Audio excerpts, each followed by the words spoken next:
日本史。陸、牧の方とその後。北条時政の5歳、陸、牧の方は夫に讒言して源実朝を排して自らの女性、平賀朝雅を将軍に擁立しようと画策した。陸とその後を詳しく見ていこう。陸は、牧宗親の妹もしくは娘と言われ、鎌倉初期に生まれた名家出身の女性だが、生没年は不明である。北条時政の5歳となり、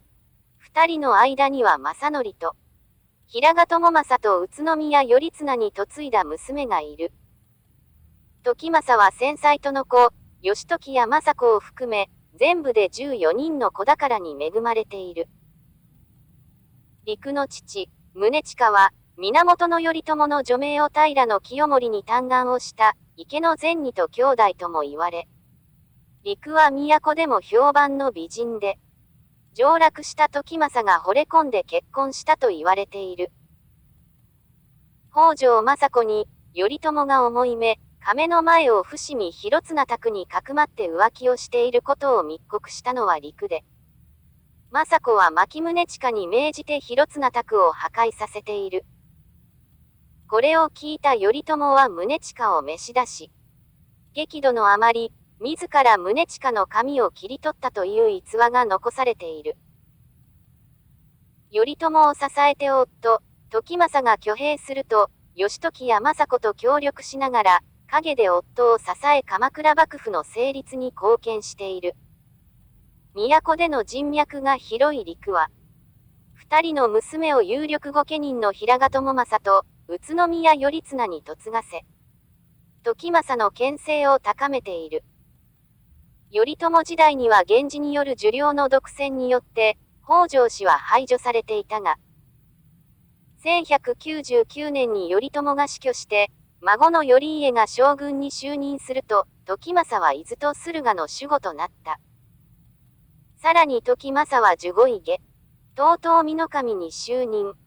源氏一門と同格に列する立場となっている。頼家が御馬、比企氏の言いなりとなったため、時政は義時や政子と協力して頼家を排して、弟、実朝を鎌倉幕府の第三代将軍に据えた。陸は実朝の正室に、大納言、坊門信清の娘を迎えるため上洛。しかし最愛の息子、正則を病のため16歳で失う。正則は藤原の定家が、近代の英雄と称えるほどの英才で、将来が期待されていた青年であった。陸の悲嘆は想像以上に深く、泣き暮らす日々が続いたために、時政ら家族の者が心を痛めた。陸の心には、正則を亡くしたことで大きな変化が見られた。当時の相続によると、嫡子を亡くした母親は、夫、時政が死ねば北条氏とは縁が切れてしまう。つまり時政が没すれば、陸は路頭に迷う身の上となってしまう。そのため陸は、時政存命中に自らの保身を図らねばならないとの焦りがあったと思われる。そんな折、1204年、元久元年に畠山重忠事件が発生する。鎌倉幕府、創建以来の名門御家人で、政子の妹の子、畠山重康と、陸の女性、平賀朝雅が京都で口論となり、その仲が険悪となる。時政は陸の畠山氏に謀反の疑いあり、との讒言によって、無実の畠山重康と、父親の畠山重忠を誅殺してしまう。しかし畠山父子には全く謀反の形跡がなかったため、義時は時政を糾弾する。この畠山事件をきっかけに、時政は陸との連携を深め、義時や政子とは対立を深めていくのである。さらに陸と時政は、実朝を排して、京都守護の平賀朝雅を将軍に据えようと計画。朝政を第二の頼朝に仕立て上げて権力を掌握しようとした。長年にわたって牧氏事件は、陸が主導して時政に讒言したため、起こったとみなされてきたが、近年、時政が源氏を廃して、北条氏の将軍を立てるための布石として、実行したとの見方が注目されている。頼朝を担いで挙兵して悪戦苦闘の末、やっと築いた鎌倉幕府では、長年にわたり源氏以外は所領を受領できないという、惨めな思いをしてきた時政は、いつか北条氏の将軍を輩出することを夢に見ていたのかもしれない。鎌倉時代には、武士も公家に倣って家臣が主君を供応したが、頼朝時代に供応役は源氏だけしかできないといった差別が厳然と存在した。時政は頼家時代になって初めて供応役に任じられている。しかし頼朝との子供を持つ政子や頼朝に重用された義時は、源氏と北条が共存できるように、時政や陸とは違う別の道を選んだ。